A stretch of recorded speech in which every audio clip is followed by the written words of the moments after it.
3, 2, 1. Here we go!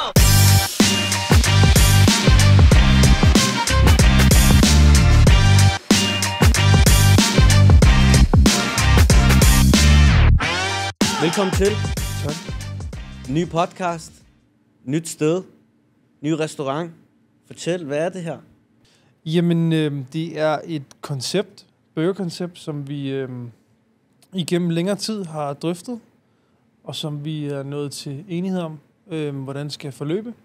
Du snakker alt for langsomt. Vi har mistet halvdelen af seerne lige nu. Nu skal du prøve at holde fast i de sidste halvdel. Skal vi starte om? Okay, sig det. Nej. Jeg skal okay. bare snakke hurtigere. Fint. Ja, det bliver ikke klippet ud.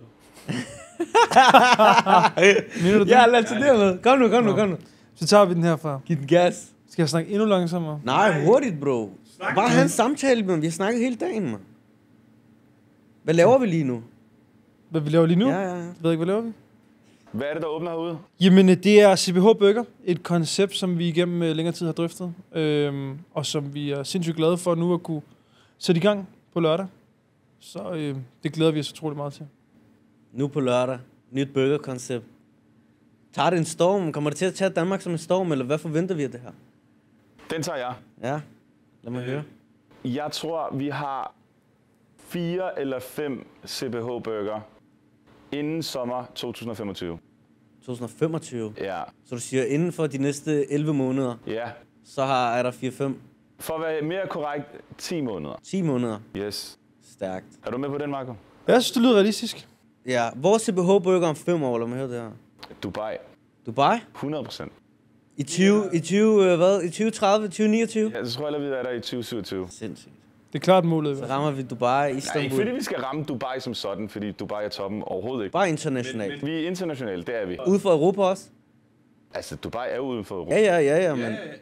Ja, også i resten af Europa. Ja. Okay. Så jeg synes, Danmark har så god en madkultur, men vi mangler at have en dansk burgerkæde i udlandet. Vi har Sticks and Sushi, og vi har Mash, der har åbnet lidt, eller en enkelt ind i London, og sådan lavkagehuset er blevet rimelig internationale. Joe and the Juice. Vi mangler lige en af burgerkæderne lige går internationalt. Jeg har ventet på, at Gasolin skulle gøre det, men så de gør det ikke, så nu gør jeg det selv. Sådan. Hvis der ikke er nogen, der gør det, så bliver vi nødt til selv at gøre det jo. Vi bliver nødt til at føre fanen frem for Danmark jo. Det, lige præcis. Men hvem er I overhovedet? Forklar lige. Jamen, mit navn er Marco. Ja. Og har i, et år 10 nu, arbejdet sammen med Mr. Bydom. Jeg driver et par cafékæder sammen med min familie, farmand, shoutout. Og nu har jeg så åbnet sammen med farmand det her koncept, og med Marco bag mig. Og en del af, hvad kan man sige, marketingstrategien i projektet er den her podcast, som på sigt forhåbentlig bliver lidt populær, og vi får lidt spændende gæster inden, og nogle af stamkunderne kommer forbi. Og normalt spiser man burger, mens vi filmer, men fordi vi først åbner på lørdag om 2 dage, så sidder vi bare her. Det ligner en byggeplads lige nu. Ja, jeg er glad for, at man ikke kan se alt for meget. Nej, man kan ikke se det på kameraerne, men bag os, der ligner det en rigtig byggeplads. Ja, det begynder at ligne noget. Altså, hvis man så det for en uge siden, så var det jo endnu værre. Ja. Ja, det vil sige, det kan gå hurtigt. Der kan ske meget på 2 døgn, jo. Altså, Ja, 100%. så skal vi sgu nok være klar til åbningen. Det var også det, jeg ville komme ind på. Hvorfor laver vi podcast, når det er en burgerforretning? Eller burgerbar, eller hvad kalder vi det overhovedet? Er det en burgerforretning, eller er det en bar? Eller? Jeg tror, man kalder det egentlig bare en burgerrestaurant. Sådan lidt takeaway, lidt in-house, lidt hvad man har lyst til, ikke? Udbringning, afhentning, det hele. Men jo, det er faktisk det er fordi, at i gamle dage, så sådan marketingskanalerne, det var radio, avisreklamer som oftest. Så med tiden så kom der lidt tv-reklamer, så kom der sociale medier, og du ved, noget af det gamle er outfaded, altså sådan noget som avisreklamer efterhånden, det er ikke særlig populært. Og radio er sådan også på vej ned. Men noget af det, der sådan er på vej op, og som jeg tror bliver en del af fremtiden, det bliver ikke kun fremtiden, men sammen med sociale medier og lidt andre medier, så bliver sådan noget podcasting. Er der nogen, der har lavet det her egentlig? Ja, internationalt meget. Fordi jeg har aldrig hørt om det her. Internationalt er der, men så er der også mindre formater af det, hvor man for eksempel lige tager en ekspert eller noget med i studiet. Jeg tror, der er en gut, der har det der ude på Vesterbro, en fin restaurant. De sælger det der Beef Wellington. Jeg kan ikke huske, hvad han hedder lige nu. Nej. Food Bistro, tror jeg, det hedder. Eller Feed Bistro. Noget i den stil. Han har sådan en form for podcast, hvor han, mens de laver mad, laver podcast. Og det så igen, kan man så sige, en form for marketing, fordi så kender man ham og hvad han ejer, og så, promoverer han både sig selv, men også sit brand, altså sin forretningers brand. Det er meget smart. Og så er det underholdning også, ikke? Så yes. Så det er lidt det, der er tanken med det. Det er også planen at underholde folk. Ja. Er det mere real-baseret indhold, det han laver, eller er det længere sådan content? Nej, han er faktisk længere. Okay. Meget jeg tror slet ikke, han laver reels, for at være ærlig. Jeg har i hvert fald ikke set nogen af hans reels. Okay. Men hvis der nu er der stadig nogle seere tilbage, der stadig lytter med lige nu, hvad skal de så forvente af det her? Jamen, selvfølgelig er der nogen, der lytter med, det tænker jeg. Det har jeg selvsikkerhed nok til at sige, det tænker jeg da i hvert fald. Det fede ved det her, det er, at vi ikke selv som så har nogen forventninger andet, at vi skal lave fed content, vi skal have noget forskelligt, vi skal have nogle mennesker ind, vi skal lave noget on top of the head. Jeg tænkte på, hver gæst skal komme ind og beskrive deres bedste burger, og så skal vi rate den.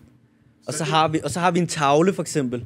Så lad os sige, at vi har person X med, så giver vi ham, den første får selvfølgelig førstepladsen. Efter det var den bedre og dårligere, og til sidst så har vi måske 10 gæster inden, og så har vi ranket deres burger. Ja, det kan jeg godt lide, Giver det mening? Den er fed.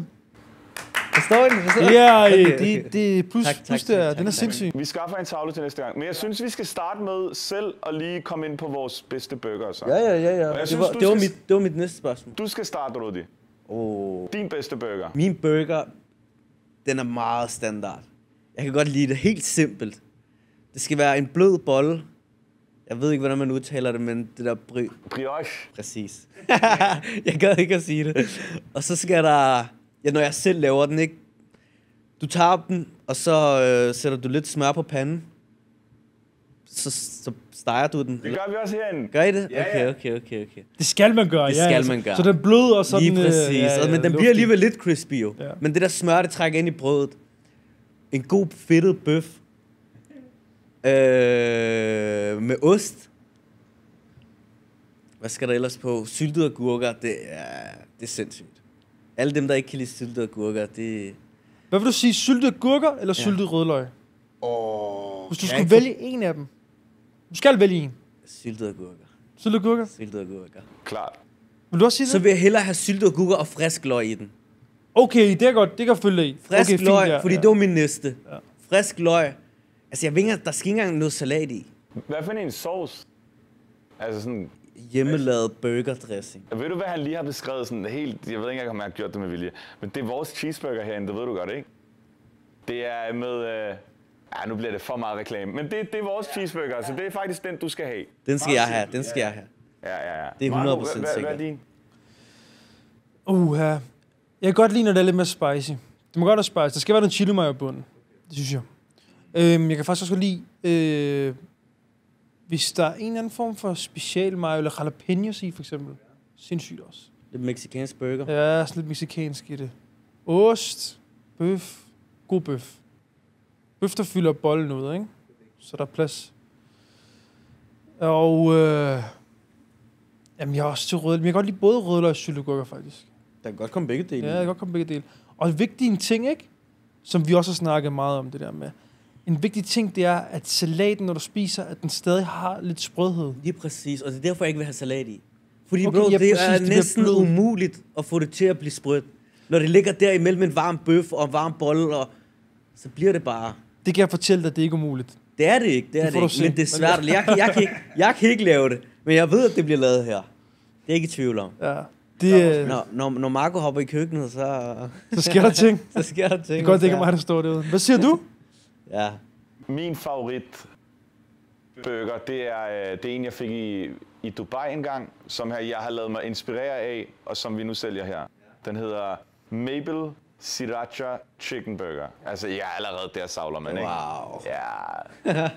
Jeg var lige ved at spørge, hvorfor der ikke er nogen af jer, der har valgt kylling, men du valgte så... Den valgte jeg, men det skal ikke bare være kylling. Der er også flere forskellige kyllingebøffer. Altså varianter af kylling. Ja, fordi den slags kylling, der faktisk skal være i en burger, efter at have testet 370.000 kyllingebøger, Jeg har gjort det for jer alle sammen. Det er, at man skal bruge det, der hedder lårkød. Så det vil sige, det kød, du faktisk finder på kyllingeoverlov og sådan noget. Det er det kød, du skal bruge i din panerede kyllingebøf. Det er lidt mere saftigt, eller hvad? Det er lidt mere mørt. Og det kan du smage. Men du kan ikke se det. Så dem, der ligesom spiser de her burgerbøffer, eller kyllingebøger, de sådan tænker, det er godt nok en god kylling. Ja, det er en god kylling, fordi det er faktisk en lidt anden kylling, end den, du får på McDonald's, for eksempel. Det er det rigtige sted fra. Præcis. Fra kyllingen. Det vil jeg sige i hvert fald. Og det kan man også godt smage i de kyllingbøger, vi laver hernede, at de skiller sig lidt ud. Så det er lidt min favorit, ja. Men så har jeg lige et spørgsmål. Har I hørt om det, der hedder smash burger? Det har jeg jo i og med, at vi At vi også har en af dem. Ja, men hvad synes I om det? Jeg har aldrig hørt om det. Altså, jeg kunne forestille mig, det er sådan en helt våd en. Nej. Nå, okay. Det er, hvor de smasher bøffen. Det er det der, hvor de gør den helt tynd, du ved. Så den bliver faktisk meget bredere end burgerbollen også. Okay. Så smasher du burgeren ned i den der stegeplade, og det gør så, at den bliver sådan lidt mere karamelliseret, bøffen. Det er lækkert nok, men det er noget helt andet. Men der kommer ikke andet end det? Jo, så kommer der det, der ellers kommer i. Nå ja, men giver den anden smag, at man smasher den så meget? Det giver lidt den der karamelliserede smag, og så har du ikke den der mørhed fra burgerbøffen. Den har du egentlig ikke. Men du har meget mere smag, meget mere intens smag, hvis man er til det. Og så er det lidt brændt også jo, ikke? Fordi den brænder lidt, den der bøf. Altså personligt er jeg ikke meget til det. Men jeg ved, det er noget, der trender ret meget. Det ser også rimelig instavenligt ud. De der, så det er eksklusivt. Jeg vil faktisk sige, jeg kan godt lide det. Men jeg synes ikke, det er dårligt. Altså, jeg synes, jeg kan godt lide det. Men det kommer også an på, hvad det er, fordi der er også noget, altså det bedste er jo en saftig bøf. Altså, det er det bedste.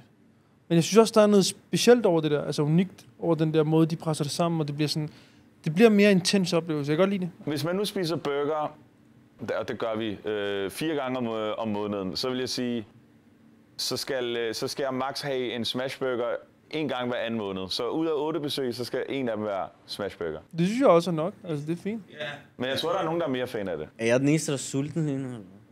Det er fordi, vi spiser pizza. Altså, vi har snakket om burger i et kvarter nu? Du kom for sent jo. Skal vi se, om vi bestiller Volt her? Wow. Men hvad er der ellers på programmet i dag? Ja, giv den gas. Det er dig, der har programmet. Hvad har du lavet plan?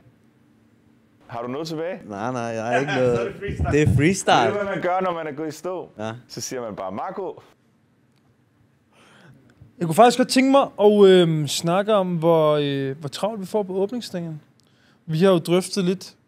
Nu er der kommet noget reklamevideo op, og vi har drøftet lidt og kigget lidt på tallene og så videre. Og så kunne jeg godt tænke mig at høre, hvad I tror. Åbningsdagen? Jeg tror, det går mok her.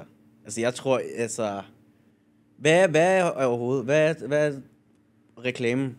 Lad os lige få den først, så ser jeg helt med. Altså, reklamen, vi har reklameret lidt på sociale medier. Yeah. Så vi har blandt andet lavet en reel med Sigmund, som mange kender. En meget livlig mand, som er blevet set 50.000+ gange. Jeg ved ikke, hvor mange den er blevet gange at se. Men i det her område, og det er jo ikke tilfældigt. Altså, det er jo noget, vi har brugt annoncepenge på, ikke? Hvor han ligesom har sagt, at der er åbningsfest her på lørdag kl. 16. Det vil sige om 2 dage. Det skal nok blive sjovt. Med burger til 1 krone. Det var det, jeg vil have ud. Og jeg tror, med det der burger til 1 krone, ikke? Jeg tror, at hele København kommer til at stå herude. Her.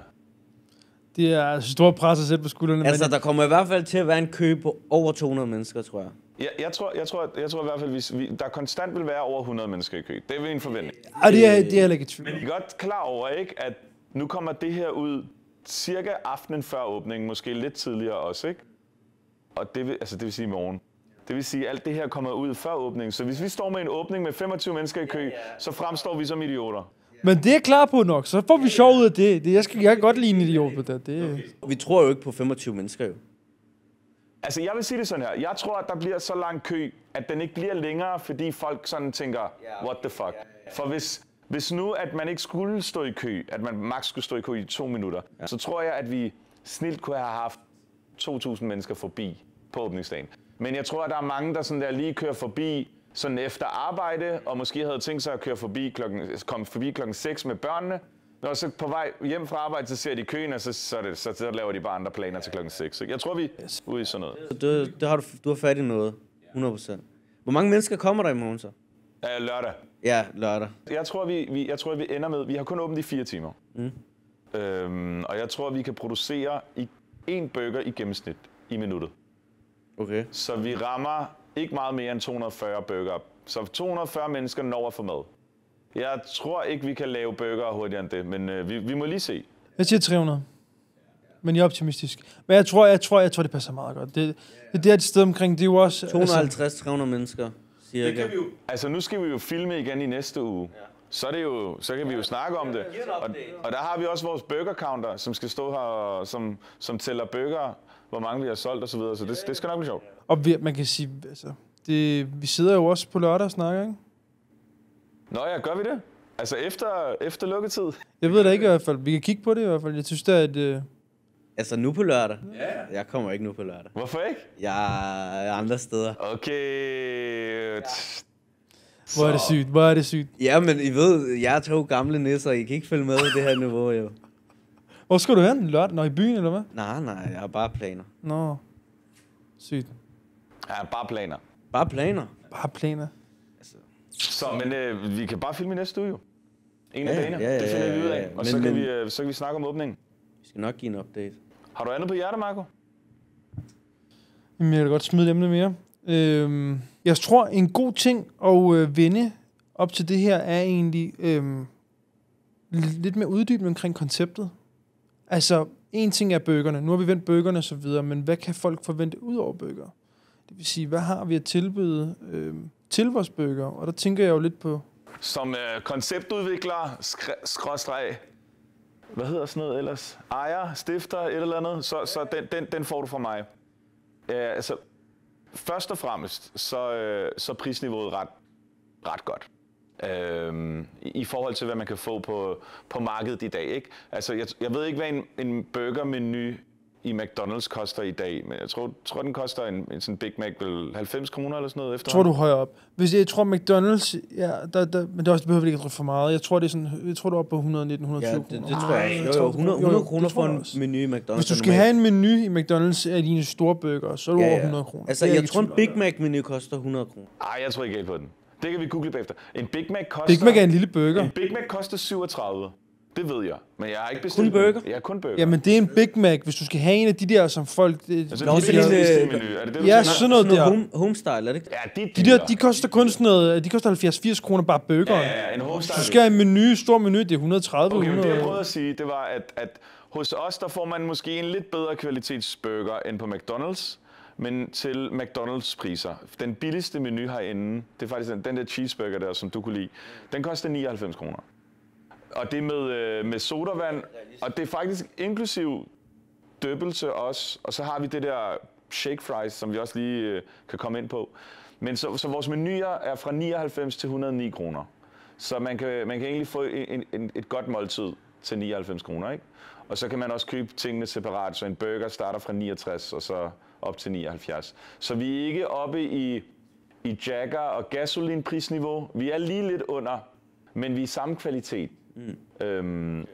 Ja, så det er sådan det der skiller os mest ud, ikke? Er det derfor, de skal vælge os, eller hvad? I stedet for hvem? I stedet for... Jagger. I stedet for at spise på den anden side af vejen-agtigt. Ja, på den anden side af vejen, der er der ikke noget godt. Men altså, det var bare eksempel. Ja, men hvis man sammenligner os med Jagger, så sådan kvalitetsmæssigt, så tror jeg, at vi er på præcis samme niveau. Okay. Jeg vil selvfølgelig stadig sige, at vores er lidt bedre. Men det, der så gør, at man måske skal komme herover, det er så prisen.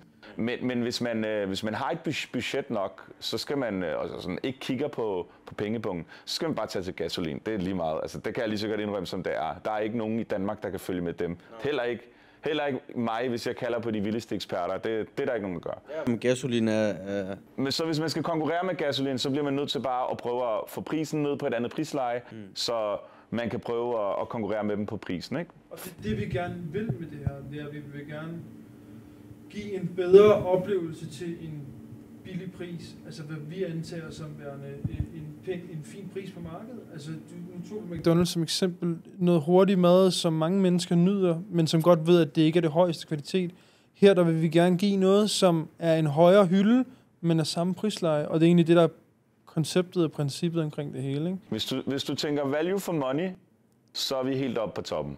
Klart. Helt enig. Altså, jeg har solgt mig i hvert fald. Men jeg tror også, det er også, vi kan sidde og snakke om, jeg tror også, at folk skal prøve det, og så kan de se det selv. Altså, det er ikke tvivl om. Fordi vi kan snakke lige så meget, vi har lyst til, men folk skal prøve det her. Men man kan sige det med selvsikkerhed, og det synes jeg faktisk er fedt. Altså, vi har lavet noget, hvor vi... Det skal lige siges. Nu har vi været i branchen i mange år, mig og Marco. Så vi har altid researchet alt og alle, og spist burger i det ene land og det andet land. Og hver gang vi er ude at rejse sammen, så er det altid sådan... Ikke altid burger, men altid med sådan, vi går ud og lader os inspirere lidt, og lige ser, okay, vi skal lige herover faktisk, der kan vi måske få noget inspiration. Så vi har altid kigget på burger, og så har vi fundet frem til de skarpeste burger, man selv kan lave herhjemme i Danmark, ikke? Men altså, vi snakker alle saucer er hjemmerørte, kaldt hjemmelavet, hjemmerørte, jeg ved ikke, hvad det rigtige udtryk er. Det er ikke fordi, vi laver vores egen mayo. Hjemmerørte er mere sexet. Ja, det synes jeg lyder mere sexet. Ja, jeg synes også, det var frækt. Ja, det var ret frækt. Tak. Hjemmerørte i hvert fald. Og så efter egen opskrift, og så vores fries er sådan lidt unikke. Det går ud på, at... Meget unikke. Jeg går meget op i fries, faktisk. Ja. De er meget unikke. De må ikke være for... Kender I de der brede, flade nogen? Så bliver de helt bløde indeni. Det er ikke til at spise. Brede, flade? Må det være brede? Altså sådan store tykke? De må bare ikke være bløde indeni. Det er bare det, jeg prøver at sige. Ja. Altså sådan, det skal ikke være sådan, du bider en kartoffelagtig. Det er jo en pomfrit. Altså først og fremmest, så skal du vide, alle pomfritter, der er i markedet, de er ikke bløde som udgangspunkt. De bliver først bløde, efter at have været i en takeaway-pose. Så det er sådan regel nummer 1. Så hvis du får din fries friske, så er de aldrig bløde. Men så skal man selvfølgelig prøve at forhindre, at de kommer til at være bløde, når de ender hos kunden, ikke? Og som, lad os bare sige herinde, der er det måske 40% takeaway, så 40% af kunderne skal vi sørge for at være glade. Så vi er gået ud og prøvet at faktisk chat-GPT'et os frem til. Kan man bruge det udtryk? Ja, det kan du. Især i den verden, vi lever i dag, så kan du... Den mest optimale kartoffelstørrelse. Og så har jeg fundet frem til den. Og hvad er det? 14 gange 14. Nu tager alle konkurrenterne og kopierer mig.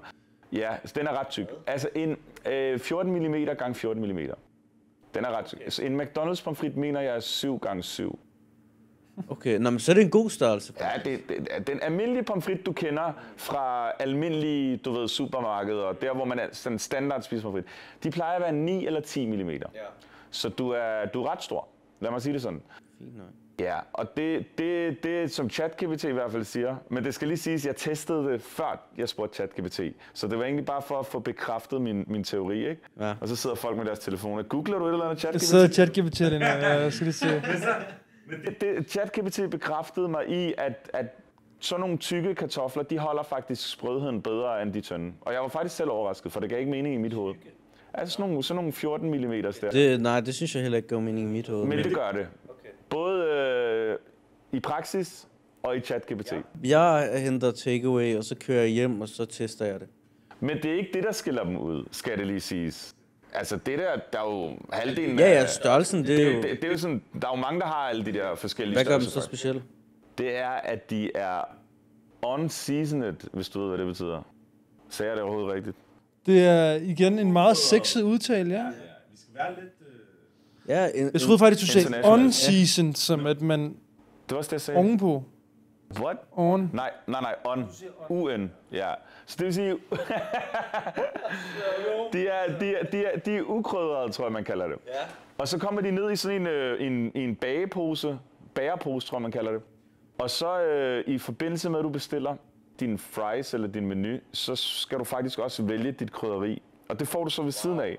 Så du får sådan et lille bager med noget krydderi, som du så hælder i din pose, og så det hedder shake fries. Ja. Så skal du shake din fries selv, og du kan selv bestemme, hvor meget krydderi der skal være i. Hvis de ikke er saltet nok, eller ikke har nok herbs i, eller vinegar salt i, så putter du bare mere i. De er sådan det er ret store, de der portioner der. Så vælger man bare afhængig af, hvor meget man selv synes. Og så, så kan man selv vælge krydderiet også. Så vi har 4 forskellige... valgmuligheder, ikke? Lige der, sorry, jeg lige tager ordet, lige der har vi jo lavet den perfekte cliffhanger til den her. Fordi, er det det hedder? Cliffhanger? Det hedder, når man laver den der i starten. Jo. Altså cliffhanger. er, når du... cliffhanger er, hvis du siger noget, og så ikke gør det færdigt. Er det? Giver det mening? Nej. Du ligesom giver dem lige... Lad os bare lige høre, hvad hans intention var. Hvad var det, du prøvede at sige? Ja, det var overhovedet ikke min intention. Okay, sygt. Det, jeg mener, det er, at du har lavet den perfekte sådan, forsmag på det her afsnit. Lad mig sige det med andre ord. Forsmag. Nej, altså, den er god også, fordi det der, det er jo et sindssygt vigtigt, altså, jeg synes, det er virkelig, virkelig vigtigt budskab omkring konceptet, og den virkelig, vigtige detalje omkring, hvad vi laver, og har sat i værk. Jeg synes, det er en vigtig ting. Det der med at krydre sine egen pomfritter, og man kan selv vælge, fordi nogle mennesker, de kan lide mere, nogle mennesker kan lide mindre, men det, jeg egentlig mente med det hele, for at tage tilbage, det er, at den er god lige at smække på i starten af afsnittet. Så man bliver sådan lidt, hvad skal der ske? Så det her, det skal med i de der highlights, der lige kommer? Ja, det er en anden måde at sige på. Det første halve time, jeg ved ikke, hvor langt vi er på nu, men jeg tænker, at den første halve time, den har været røvsyg. Så det er meget godt lige at smide det der på. Så du mener? Ja, jeg tror ikke, den har været røvsyg, men det skal nok, det må vi se. Ja. Inden vi bliver færdige med de der kartofler, så en shout-out til ham, der faktisk er kommet på den idé. Det er en af mine gode venner, Gentian, som lige skal have stor ros for den anbefaling, eller hvad? Ja, fuldstændig. Vanvittigt. Jeg føler, jeg har været et sted, hvor de laver det der. Det føler jeg også for 15 år siden, eller sådan noget 20 år siden, men jeg har ikke set det sådan... Har I set det? Det er i hvert fald ikke i Danmark. Det er ikke i Danmark. Jeg har set det. Måske kan det være det... Jeg tror, det er Five Guys. Nej. Nej. Vælger du ikke din egen krydder i Five Guys? Der vælger du bare dine egne ting. Der kommer du ind, og så har du et menukort over det. Deres kartofler er steges i jordnøddeolie og sådan. De laver lidt anderledes. Ja. Altså, jeg synes bare, jeg har prøvet det et sted, men hvis ikke det er Five Guys, så er det ikke. Så har jeg ikke prøvet det, tror jeg. Don't know. Jeg har kun prøvet Five Guys i Spanien. Ja, samme her. Det første gang, jeg prøvede det var i Valencia her i foråret. Jeg har aldrig prøvet det før. Det er ret godt. Jeg prøvede det også. Jeg har også kun prøvet det i Barcelona. Men jeg har hørt meget om det. Der er mange amerikanere, der siger, det er det bedste alle sammen. Og jeg tænker, at de må vide det. Det er godt. Alle mennesker i verden, så der er amerikanerne, der... Udover os to, selvfølgelig. Os tre. Men jeg tror, vi er ved at være der. Er vi det? Ja, skal vi ikke bare holde den her? Jeg har kørt cirka en halv time nu. Ja, jeg tror, det er fint. Det er fint til at starte med. Fint. Hvornår er næste afsnit? Jeg tænker, næste afsnit er en uges tid, næste uge. Hvornår filmer vi? En af de dage, hvor du ikke skal i byen. Hvor mange burger har vi spist indtil næste afsnit?